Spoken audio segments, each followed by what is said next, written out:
आज के लेक्चर में हम डिस्कस करने जा रहे हैं इक्विवेलेंट मास होता है क्या है। इक्विवेलेंट मास बहुत ही एक इंपॉर्टेंट टर्म है। ये मास को कैलकुलेट करने में बहुत ही बच्चों को कंफ्यूजन होती है, वो कंफ्यूज हो जाते हैं आखिर कैसे फाइंड करें। तो इक्विवेलेंट जो मास है, जो हमने ये टर्म लिखा है, ये बहुत ही ज़्यादा यूजफुल होता है। किसमें? नॉर्मेलिटी में। एक बहुत ही इंपॉर्टेंट कंसंट्रेशन टर्म है, वो कौन सी है? नॉर्मेलिटी। नॉर्मेलिटी में क्या होता है? नंबर ऑफ ग्राम इक्विवेलेंट का यूज़ किया जाता है और इक्विवेलेंट मास का भी यूज़ किया जाता है। ये दो टर्म ऐसे हैं जिससे बच्चे बहुत ही कंफ्यूज होते हैं कि हम इसे कैसे फाइंड करें। तो आज के लेक्चर में हम क्या इक्विवेलेंट मास समझेंगे, डिस्कस करेंगे इक्विवेलेंट मास क्या होता है। फिर उसके बाद हम नंबर ऑफ ग्राम इक्विवेलेंट समझेंगे। जैसे ही ये दो टॉपिक कंप्लीट हो जाते हैं, फिर उसके बाद हम नॉर्मेलिटी को समझेंगे कि व्हाट इज अ नॉर्मेलिटी, क्या होती है। ये दो टर्म समझना आपके लिए बहुत ही इंपॉर्टेंट है। अगर ये दो टर्म की आपको फीलिंग आ गई, आप पूरी अच्छी तरह से समझ गए, तो नॉर्मेलिटी कभी भी आपको टफ नहीं लगेगी। बहुत ही इंपॉर्टेंट टॉपिक है नॉर्मेलिटी, और इससे न्यूमेरिकल भी बहुत ही ज्यादा आते हैं। तो पहले टॉपिक को समझ लेते हैं, फिर आने वाले लेक्चर में नॉर्मेलिटी को भी समझेंगे, ठीक, उसकी यूनिट को भी समझेंगे, और उससे पूछे गए न्यूमेरिकल को भी हम डिटेल में यहाँ पर डिस्कस करेंगे। तो चलिए आइए स्टार्ट करते हैं कि इक्विवेलेंट मास होता क्या है। इक्विवेलेंट मास को फील लेने के लिए तो सबसे पहले हमने यहाँ पर देखिए दो तरफ डिफिनेशन लिखी है। एक इक्विवेलेंट मास को हमने बुक में जो लिखा होता है, बुक में जो इक्विवेलेंट मास की डिफिनेशन लिखी है वो लिख दी है। एक इक्विवेलेंट मास की हमने वो डिफिनेशन लिखी है जिससे आपको इक्विवेलेंट मास की फीलिंग आ जाएगी। आखिर इक्विवेलेंट मास होता क्या है, तो चलिए आइए डिस्कस करते हैं। जो बुक में जो डिफिनेशन लिखी उसे पढ़ते हैं, देखते हैं बुक में क्या लिखा गया है, और इसको हर एक टर्म को हम डिटेल में समझते हैं। ठीक है, तो चलिए आइए पढ़ते हैं क्या लिखा है। वो है इक्विवेलेंट मास में मास ऑफ सब्सटेंस विच रिएक्ट और प्रोड्यूस और displace 1 gram of hydrogen. Hydrogen के 1 ग्राम मास के साथ, हाइड्रोजन का जो मास है वो कितना है? 1 ग्राम। 1 ग्राम हाइड्रोजन के साथ किसी भी सब्सटेंस का जितना भी मास रिएक्ट होता है, प्रोड्यूस होता है या डिस्प्लेस होता है, उस मास को क्या कहते हैं? इक्विवेलेंट मास कहते हैं। 1 ग्राम ऑफ हाइड्रोजन की जगह आप 8 ग्राम ऑक्सीजन भी ले सकते हैं, 23 ग्राम ऑफ सोडियम भी ले सकते हैं, 20 ग्राम ऑफ कैल्शियम भी ले सकते हैं, 9 ग्राम ऑफ एल्यूमिनियम भी ले सकते हैं, 35.5 ग्राम ऑफ क्लोरीन भी ले सकते हैं। ठीक है, ये होती है बुक की डेफिनेशन, जो कि बच्चों को समझ में नहीं आती, पर इसके हर एक टर्म को हम अपने आने वाले लेक्चर में डिटेल में डिस्कस करेंगे जब हम नॉर्मेलिटी स्टार्ट करेंगे। ठीक है, हम यहाँ पर ये भी डिस्कस करेंगे कि यहाँ पर 1 ग्राम ऑफ हाइड्रोजन ही क्यों लिया गया, 8 ग्राम ऑफ ऑक्सीजन ही क्यों लिया गया, मतलब जो हमने अमाउंट लिखा है वो 1 ग्राम ही क्यों लिया, 8 ग्राम ऑक्सीजन क्यों लिया, 23 ग्राम ऑफ सोडियम क्यों लिया, 20 ग्राम ऑफ कैल्शियम क्यों लिया, और 9 ग्राम एल्यूमिनियम क्यों लिया। ये सभी टर्म को हम यहाँ पर डिस्कस करेंगे, समझ रहे हैं ना। आने वाले लेक्चर में डिस्कस करेंगे, क्योंकि अभी हमें केवल इक्विवेलेंट मास को आपको फील करवाना है। ठीक है, क्योंकि ज़्यादा अगर हम ये समझाने लगेंगे ना तो लेक्चर बहुत बड़ा हो जाएगा। हमें केवल लेक्चर में इक्विवेलेंट मास को डिस्कस करना है। तो ये बुक की डेफिनेशन है, जो कि बच्चों को क्या होती है, बहुत ही कम समझ में आती है, बहुत ही कम समझ में आती है। और ये डेफिनेशन बहुत ही है, इस डेफिनेशन से आपको फीलिंग आ जाएगी कि इक्विवेलेंट मास होता है क्या है। आप समझ सकेंगे कि आखिर इक्विवेलेंट मास ये होता था, जो कि हमें पता भी नहीं था पहले। तो चलिए आइए पढ़ते हैं इक्विवेलेंट मास। इसको डेफिनेशन नहीं पढ़ेंगे, पहले समझेंगे। क्या समझेंगे? तो चलिए आइए, सबसे पहले आप मान लीजिए हमने यहाँ पर एक रिएक्शन लिखी, यहाँ पर हम एक क्या लिखते हैं? रिएक्शन लिखते हैं। अभी हम रफ कर देंगे इसको, ठीक है, बॉक्स में लिखते हैं। सबसे पहले हमने यहाँ पर लिख लिया, मान लीजिए यहाँ पर एक ये लिखा H2SO4 एसिड लिखा, और यहाँ पर हमने लिखा सोडियम हाइड्रोक्साइड।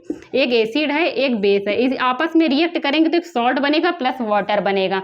हमें क्या करना है, यहाँ पर ये हम रफ करने जा रहे हैं, क्योंकि हमें इसको यहाँ पर लिखना है और डिटेल में समझाना है। हमें इक्विवेलेंट मास की आपको फीलिंग दिलानी, तो हमें यहाँ का स्पेस खाली चाहिए, तो हम ये रफ करने जा रहे हैं। अगर आपको ये नोट करना है तो आप नोट कर लीजिए, ठीक है, क्योंकि हमें ये रफ करना है। ये देखिए हमने रफ कर दिया है। आइए इसे समझते हैं इक्विवेलेंट मास को यहाँ पर डिटेल में। हमने यहाँ पर H2SO4 लिखा है, सोडियम हाइड्रोक्साइड लिखा है, ये क्या एसिड है, ये क्या है, बेस है।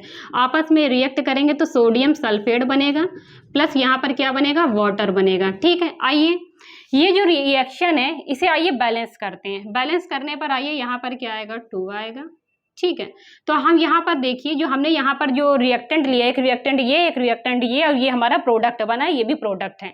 तो आप बताइए, अगर हम आपसे पूछेंगे रिएक्टेंट, हम इसको मान लेते हैं रिएक्टेंट ए, ये रिएक्टेंट बी है, ये रिएक्टेंट सी, ये प्रोडक्ट सी है, ये प्रोडक्ट डी है। ठीक, हम नाम नहीं लेंगे, हम ए बी कहेंगे, ठीक है। हमें नहीं पता, मान लीजिए हमने आपसे पूछा कि जो रिएक्टेंट ए है रिएक्टेंट बी के साथ कितना रिएक्ट हो रहा है, तो आप कैसे बताएंगे? आप जब ही बता पाएंगे ना जब आप रिएक्शन को बैलेंस करेंगे। तो आप जब रिएक्शन को बैलेंस करते हैं, जब बैलेंस करने पर यहाँ पर जो इसका स्टोइचियोमेट्रिक कोएफिशिएंट होता है उसके अकॉर्डिंग आप बताते हैं 1 mole of A 2 mole of B के साथ जब रिएक्ट करता है तो क्या होता है, यहाँ पर 1 मोल ऑफ क्या सोडियम सल्फेट बनता है और यहाँ पर H2SO4 बनता है। H2SO4 को भी अभी पहले तो हम लोग बैलेंस कर लेते हैं। बैलेंस करने में क्या होता है, कभी भी गड़बड़ी मत करिए। चलिए बैलेंस हमने कर लिया, तो यहाँ पर ये मान लीजिए यहाँ पर ये क्या है, ये C है, यहाँ पर ये क्या है, C है। बैलेंस में देख लीजिए कुछ, ये अभी ये बैलेंस हो गया, इसे बैलेंस करना है। ये यहाँ पर भी क्या आएगा, 2 आएगा। तो हमने क्या कहा, 1 मोल A और 2 मोल B आपस में जब रिएक्ट करते हैं तो यहाँ पर 1 मोल सोडियम सल्फेट और 2 मोल H2O बनता है। क्या होता है, 2 मोल H2O बनता है। तो हमने ये डिफिनेशन बताई, हमने ये रिएक्शन लिखी। जब हमने आपसे पूछा ये कंपाउंड इस कंपाउंड के साथ कितना रिएक्ट कर रहा है, तो आपने रिएक्शन को बैलेंस करा। बैलेंस करने के बाद आपने बताया जिसका स्टोइचियोमेट्रिक कोएफिशिएंट था उसके अकॉर्डिंग आपने बताया कि 1 मोल H2SO4 को क्या करते हैं, जब 2 मोल सोडियम हाइड्रोक्साइड के साथ रिएक्ट कराते हैं, कितने, 2 मोल, क्या ये 2 मोल रिएक्ट कराते हैं तो क्या होता है, 1 मोल सोडियम हाइड्रोक्साइड बनता है और 1 मोल सोडियम सल्फेट बनता है और 2 मोल क्या बनता है, वाटर बनता है। ठीक, ये बनता है। अब आप बताइए, आप हमें ये बिना जरूरी कि आप हर बार बैलेंस करें केमिकल रिएक्शन को, बिना बैलेंस किए हुए आप नहीं बता सकते कि ए का कितना क्वांटिटी बी की कितने क्वांटिटी के साथ रिएक्ट कर रहा है, तो हमारा जो प्रोडक्ट बन रहा है वो उसका अमाउंट क्या है, उसकी क्वांटिटी क्या है, वो बिना बैलेंस किए हुए नहीं बता सकते। वो तो आपने बैलेंस किया, मोल के अकॉर्डिंग बता दिया किसका कितना मास रिएक्ट कर रहा है। लेकिन आप मान लीजिए आपको यहाँ पर रिएक्शन बैलेंस नहीं करनी है, हाँ मान लो ठीक है, आपको रिएक्शन बैलेंस नहीं करनी है। आप बिना बैलेंस किए हुए आप बताइए कि इसका कितना अमाउंट, इसके कितने अमाउंट के साथ रिएक्ट कर रहा है, तो जो हमारा जो प्रोडक्ट बन रहा है उसका क्वांटिटी क्या है, आखिर उसका अमाउंट क्या है। बिना बैलेंस किए हुए आप बता सकते हैं कि नहीं बता सकते हैं, नहीं बता सकते हैं ना, आपके अकॉर्डिंग तो नहीं बता सकते हैं, लेकिन बता सकते हैं, बिना बैलेंस किए हुए भी हम बता सकते हैं। तो चलिए आइए, बिना बैलेंस किए हुए कैसे बताएंगे, तो उसके लिए कॉन्सेप्ट होता है नंबर ऑफ ग्राम इक्विवेलेंट। क्या होता है, number of gram equivalent, number of, यहाँ पर क्या लिखते हैं, ग्राम इक्विवेलेंट। अगर आप ये समझ लेते हैं, ये टर्म समझ लेते हैं, इस टर्म की हेल्प से आप क्या करते हैं, बिना रिएक्शन को बैलेंस किए हुए उसकी क्वांटिटी को बता देते हैं कि इसकी कितनी क्वांटिटी के साथ रिएक्ट करेगा, तो जो हमारा प्रोडक्ट है उसकी क्वांटिटी क्या होगी, वो इस कॉन्सेप्ट से आप बता सकते हैं। ये एक ऐसी टर्म है, ये एक ऐसा पैरामीटर है जो हमें बिना रिएक्शन को बैलेंस किए हुए बता सकता है कि इसका कितना अमाउंट लेना है और इसका कितना अमाउंट लेना है, जो हमारा प्रोडक्ट बनेगा उसका अमाउंट कितना होगा। तो आपको ये नंबर ऑफ ग्राम इक्विवेलेंट समझना होगा। नंबर ऑफ ग्राम इक्विवेलेंट समझने से पहले आपको इक्विवेलेंट मास समझना होगा। ठीक है, तो हम क्या करते हैं, सबसे पहले इक्विवेलेंट मास को समझ लेते हैं, फिर नंबर ऑफ ग्राम इक्विवेलेंट को समझते हैं। तो इक्विवेलेंट मास को समझने के लिए हम बता रहे हैं कि कैसे यहाँ पर आप पहुंचेंगे। नॉर्मेलिटी जब आप पढ़ेंगे ना तो ये टर्म बार बार यूज होगा। अभी आपको लग रहा होगा कि हम बार बार रिपीट करके समझा रहे हैं, पर मेरी मजबूरी आप समझिए। अगर आप ये टर्म समझ लेते हैं, ये दोनों टर्म, नॉर्मेलिटी आपको बहुत ही आसान लगने लगेगी, सबसे आसान वही लगेगी। ठीक है, हम इसे रफ करने जा रहे हैं। ठीक है, हमने आपको समझा दिया नंबर ऑफ ग्राम इक्विवेलेंट क्यों निकालते हैं, क्योंकि ये बहुत ही इंपॉर्टेंट टर्म होता है, एक बहुत ही अच्छा पैरामीटर है जिसकी हेल्प से आप क्या करते हैं, बिना केमिकल रिएक्शन को बैलेंस किए हुए बता सकते हैं उसका कितना अमाउंट रिएक्ट करेगा और कितना अमाउंट में हमारा प्रोडक्ट बनेगा। तो चलिए आइए समझते हैं इक्विवेलेंट मास। इक्विवेलेंट मास को समझने के लिए हम क्या, सबसे पहले आप याद करिए, आपने 10th क्लास में एक इलेक्ट्रोलिटिक सेल के बारे में पढ़ा होगा, उसमें रिफाइनिंग बढ़ाया जाता है। उसमें क्या होती है, एक कंटेनर लेते हैं, उसमें 2 इलेक्ट्रोड होती है, एक को कैथोड कहते हैं, आपको एक एनोड कहते हैं, वो दोनों एक बैटरी से जुड़े होते हैं। और जो हमारी जो इलेक्ट्रोड होती है वो क्या होती है, एक सॉल्ट में डिप्ड होती है कि नहीं, एक सॉल्ट होता है, सॉल्ट एक कोई सोल्यूशन होता है जो सॉल्ट का, उसमें दोनों हमारी इलेक्ट्रोड डिप्ड होती है। ठीक है, तो उसमें क्या बताया जाता है, उसमें क्या होती है, जो एक रॉड होती है वो इम्प्योर होती है, कॉपर की इम्प्योर रॉड होती है, दूसरी की रॉड जो होती है वो कॉपर की प्योर रॉड होती है। तो इसमें क्या होता है, जो इम्प्योर रॉड होती है इम्प्योर रॉड, उसमें से क्या होता है, जो कॉपर निकलता है और क्या होता है, प्योर रॉड के पास, प्योर रॉड का क्या थी, वहां पर कॉपर थी, वो वहां पर जाने लगता है। जैसे कि एक इम्प्योर रॉड होती है, एक प्योर होती है, वहां से कॉपर निकलता है और प्योर रॉड की तरफ चला जाता है। तो एक क्या रॉड पतली होती चली जाती है, दूसरी क्या होती है मोटी होती चली जाती है। क्या होने चली जाती है? एक रॉड मोटी होती चली जाती है, मोटी होती चली जाती है। एक का वेट घटता जाता है तो दूसरे का वेट बढ़ता जाता है। तो वहाँ जितना भी मास उस कंपाउंड का बढ़ता है, वो कंपाउंड कुछ भी हो सकता है, वो केमिकल कुछ भी हो सकता है। उस रॉड पर जितना भी केमिकल डिपॉज़िट होता है, जितना भी डिपॉज़िट होता है, उस केमिकल को ही हम क्या कहते हैं? इक्विवेलेंट मास कहते हैं। समझ में आ रहा है कि नहीं आ रहा है? उस केमिकल को ही हम इक्विवेलेंट मास कहते हैं। उतनी समय आप 10th में थे। जब आप 10th में थे ना, तो आपको उसमें बहुत ही बेसिक लेवल की पढ़ाई होती है। उसमें इतना डीपली नहीं पढ़ाया जाता। लेकिन अब जैसे ही 12th क्लास में जाएँगे तो वहाँ इक्विवेलेंट मास आपको डिटेल में डिस्कस किया जाएगा, ठीक है? तो हमने यहाँ पर क्या बताया, इक्विवेलेंट मास क्या होता है, एक बार और रिकैप कर देते हैं कि आपको कहीं पर कन्फ्यूजन ना हो, बिल्कुल भी ना हो। जैसे कि इलेक्ट्रोलाइटिक शेल में क्या होता है, एक कंटेनर होता है, 2 रॉड होती है, दोनों को बैटरी से कनेक्ट कर दिया जाता है और दोनों ही रॉड क्या होते हैं, वो क्या होते हैं, सॉल्ट के सॉल्यूशन में एक सॉल्ट का एक्वस सॉल्यूशन होता है, उसमें डिप्ड होते हैं। जैसे ही क्या होता है, आप इलेक्ट्रिकल एनर्जी देते हैं तो उसमें क्या होती है, एक रॉड पतली होती चली जाती है, एक रॉड मोटी होती चली जाती है, ठीक है? जो मोटी होती चली जाती है मतलब एक रॉड का क्या है, मास घटता चला जा रहा है, एक रॉड का मास बढ़ता चला जा रहा है। तो उस रॉड पर जितना भी केमिकल का मास डिपॉज़िट होगा, उस रॉड पर जितना भी मास डिपॉज़िट होगा किसी भी केमिकल का, उस मास को ही हम क्या कहते हैं, इक्विवेलेंट मास कहते हैं। लेकिन उतनी समय ये डिटेल में नहीं डिस्कस किया जाता है कि हम उस बैटरी से हम कितनी वोल्ट की बैटरी लगाएँ।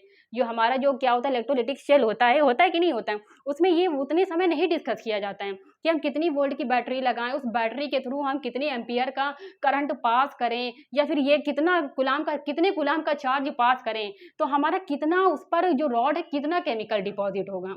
ये उतने समय डिस्कस नहीं किया जाता है। लेकिन ये बताया जाता है, आपको क्या बताया जाता है, 12th क्लास में डिटेल में समझाया जाता है कि कितनी वोल्ट की बैटरी लगाएँ, कितने एम्पीयर का हम चार्ज पास करें उसमें, या फिर हम क्या है कितने मतलब कितनी एम्पीयर का हम उसमें क्या करें, करंट पास करें, कितनी एम्पीयर के हम उसमें करंट पास करें, या फिर बताया जाएगा उसमें कितने कूलाम का चार्ज पास करें तो उसमें केमिकल का मास कितना डिपॉज़िट होगा। ये हमें डिटेल में 12th क्लास में भी समझाया जाएगा। तो हाँ, ये आइए हम उसी को आज यहाँ पर डिस्कस करते हैं। जो हमारी जो बैटरी थी, उस बैटरी में वोल्टमीटर के बारे में डिटेल में डिस्कस किया जाएगा 12th क्लास की केमिस्ट्री चैप्टर नंबर इलेक्ट्रोकेमिस्ट्री में, चैप्टर नंबर 2 में। लेकिन आपको हम बता देते हैं कि कितना चार्ज पास करेंगे, या ठीक है, कितना चार्ज पास करेंगे, कितने कूलाम का चार्ज पास करेंगे, तो उस पर केमिकल कितना एक डिपॉज़िट होगा। जितना भी डिपॉज़िट होगा उसे ही इक्विवेलेंट मास कह देते हैं। तो चलिए आइए लिखते हैं। मान लीजिए जो आपने जो इलेक्ट्रोलाइटिक जो सेल लिया उसमें जो बैटरी लगाई है, जो बैटरी का कुछ ना कुछ तो वोल्ट होगा, होगा कि नहीं होगा? होगा। उससे क्या जैसे ही स्टार्ट करेंगे कुछ ना कुछ एम्पीयर की क्या होगा, करंट का फ्लो होगा। तो आइए हम मान लेते हैं करंट का फ्लो होगा, या फिर कहें जितने भी कूलाम का चार्ज पास होगा, उसे यहाँ पर हम समझते हैं। हमने जैसे कि हम लोग अच्छी तरह से जानते हैं, एक इलेक्ट्रॉन पर कितना चार्ज होता है? Charge of 1 electron, charge of 1 electron कितना होता है? 1.6 इंटू 10 की पावर माइनस 19 कूलाम। एक इलेक्ट्रॉन पर इतना चार्ज होता है। अब बताइए 1 मोल ऑफ इलेक्ट्रॉन पर कितना चार्ज होगा? एक इलेक्ट्रॉन पर इतना चार्ज होता है। 1 मोल पर इलेक्ट्रॉन को चार्ज कितना, 1 मोल पर अगर इलेक्ट्रॉन का चार्ज आपको फाइंड करना है तो Na से क्या करेंगे, मल्टीप्लाई कर देंगे। Na की वैल्यू क्या होती है? 6.023 इंटू 10 की पावर 23, ठीक है, और 1.6 इंटू 10 की पावर माइनस 19, ठीक। इसका मल्टीप्लाई करेंगे तो 96500 कूलाम आ जाएगा, ठीक है। तो आपको हम ये बता रही है चार्ज आया। अगर आप क्या करेंगे, उस बैटरी के थ्रू इतने कूलाम का चार्ज अगर आप पास करेंगे, तो उस रॉड पर जितना भी मास डिपॉजिट होता है, उस मास को हम क्या कह देते हैं, इक्विवेलेंट मास। क्या कहते हैं? इक्विवेलेंट मास कहते हैं। तो आपको ये चार्ज आपको फिक्स है, आपको अपने माइंड में रखना होगा कि 1 मोल इलेक्ट्रॉन पर जितना भी चार्ज होता है, अगर हम बैटरी के थ्रू इतना चार्ज पास कर देते हैं, इतने कूलाम का चार्ज अगर हम पास कर देते हैं, उस रॉड पर जितना भी मास डिपॉजिट होगा उसे इक्विवेलेंट मास कहते हैं। क्या कहते हैं? उसे इक्विवेलेंट मास कहते हैं। तो यहाँ पर आप ये लिख सकते हैं, जो हमने यहाँ पर ये लिखा है, यहाँ पर आप ये लिख सकते हैं। तो ये तो एक्सपेरिमेंटल हो गया। एक्सपेरिमेंट आप करेंगे तो ये इस तरह काम करता है। उससे ही एक्सपेरिमेंट के थ्रू हम इक्विवेलेंट मास फाइंड कर लेते हैं। लेकिन हम क्या करेंगे, न्यूमेरिकल में तो हमें एक्सपेरिमेंट करना है नहीं, वो तो हमें क्या करना है, फार्मूले के थ्रू लगाना है। इक्विवेलेंट मास के मास अगर आपने समझ लिया, फिर ले लिया, तो उसके बाद उसके फार्मूले का यूज करते हैं। तो यहाँ पर इक्विवेलेंट मास को निकालने का ये सिंपल सा फार्मूला होता है, molecular mass upon n factor. अब एन फैक्टर क्या होता है? देखिए जो एन फैक्टर होता है वो हर एक कंपाउंड के लिए अलग-अलग होता है। एसिड के लिए अलग होता है एन फैक्टर, बेस के लिए अलग होता है, सॉल्ट के लिए अलग होता है, किसी भी आयंस के लिए एन फैक्टर अलग होता है। मान लीजिए आपने क्या लिया है, रिड्यूसिंग एजेंट लिया है या फिर ऑक्सीडाइजिंग एजेंट लिया है, तो उसके लिए भी क्या होता है, एन फैक्टर अलग होता है। हर एक स्पीशीज़ का एन फैक्टर अलग-अलग होता है। इस एन फैक्टर को हम अपने आने वाले लेक्चर में डिस्कस करेंगे, वो भी डिटेल में। हर एक कंपाउंड, हर एक स्पीशीज़ के बारे में हम एन फैक्टर को डिटेल में डिस्कस करेंगे। अभी आपको ये डिफिनेशन लिखना है तो लिख लीजिए। हमने बहुत ही डिटेल में इक्विवेलेंट मास को समझाया और उसकी देखिए यहाँ पर डिफिनेशन लिख दी है। क्या लिखा है हमने? It is the mass of substance deposit by passing charge equal to charge on 1 mole electron. इसका मतलब क्या है? जो इलेक्ट्रोलाइटिक शेल होता है उसमें जो बैटरी लगी होती है, उस बैटरी के थ्रू आप क्या करते हैं, 1 मोल ऑफ इलेक्ट्रॉन पर जितना भी चार्ज होता है, उस चार्ज इतना अगर आप चार्ज उस बैटरी से पास करवा देते हैं तो उस रॉड पर, एक रॉड पर जितना भी केमिकल डिपॉजिट होगा उस डिपॉजिट मास को ही इक्विवेलेंट मास कहेंगे। चलिए आपको नोट करना है, नोट कर लीजिए। हम वीडियो को कंक्लूड करने जा रहे हैं।